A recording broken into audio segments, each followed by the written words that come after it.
Hello everybody, today I'm going to demonstrate how to switch two regular tanks that I had here in this attic into a tankless system. The reason why I decided to do that is because before we bought this house, it appears that there was a claim for a flood here in the attic. And we bought this house last year, and there was already signs that the tanks were already corroded from the top. I already removed them. But eventually I knew that I was going to have to change them either to tanks or to a tankless system. So I had like a few quotes from multiple companies, plumbing companies, and most of them they were asking for $5,000, $5,500, $6,000 just to do this change and for the modification. So I decided to do it myself because I have the time.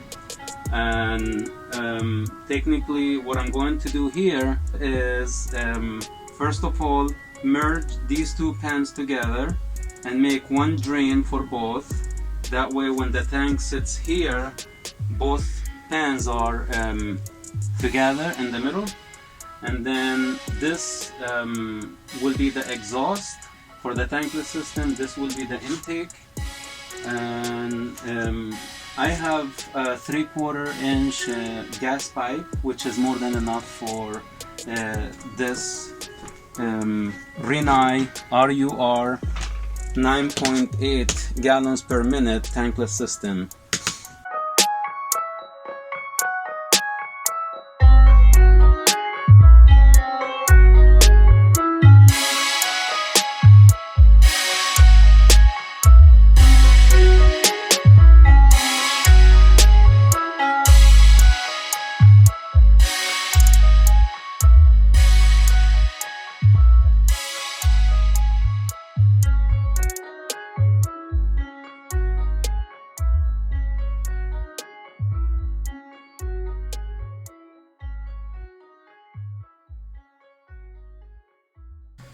So now what we have done here is take the pan that was facing this direction, we cut the pipe, we rotated the pan, I put this T, and then I cut that little extension that was left and I used it here because I moved this pan that was here a little further by this distance.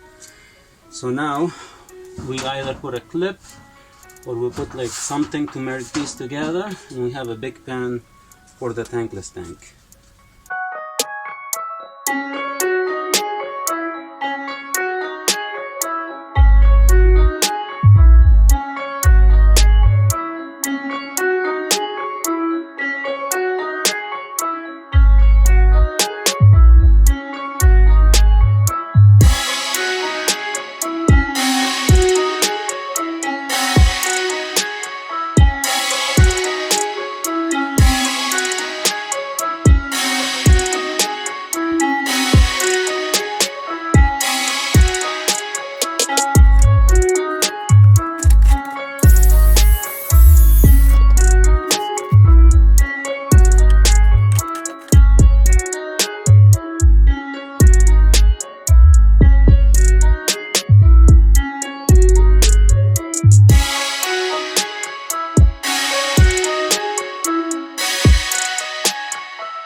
Now we're working on the venting system on this water heater, and Rinnai has multiple options. One of them is the concentric system, where you have the exhaust and the intake coming in and out from the same pipe.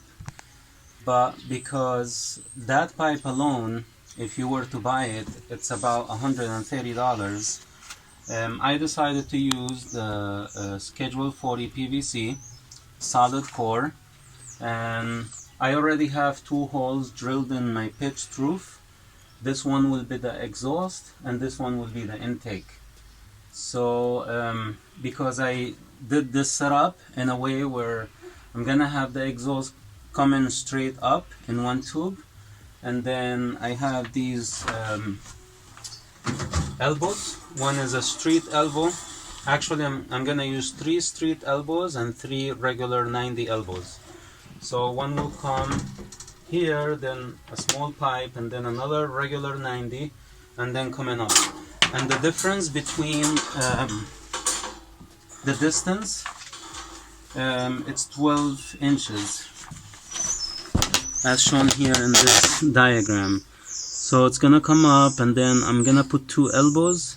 That way the vent is facing down, and then I'm gonna put like a bird trap, which is a small screen that I have. I'm gonna show you how it's gonna look.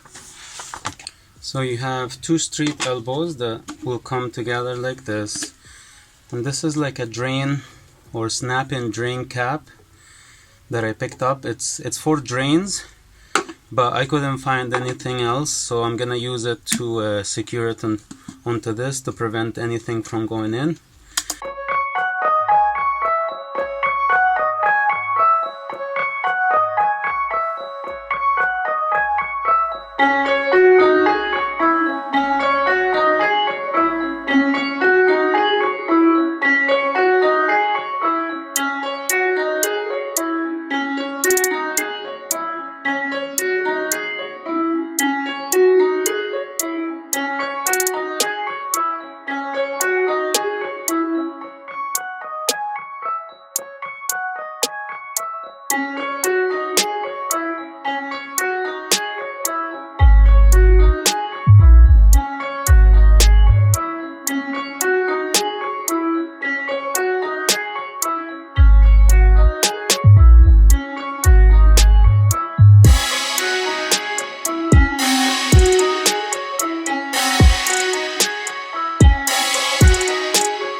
This is for the condensate drain. So put it here in the back. You can put Teflon tape, but it's not gonna have any pressure. It's just to drip when the machine is working.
these rubber collars or necks.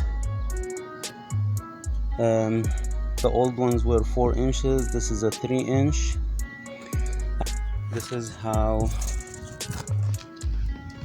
the mesh looks from the bottom, and I put this fastener to attach it. Of course, I glued this with cement, and the bottom. I put a screw here so that this doesn't move. So actually I just put a screw here in case I need to detach this. I didn't want to cement the whole thing. And as you see, one of them is higher than the other.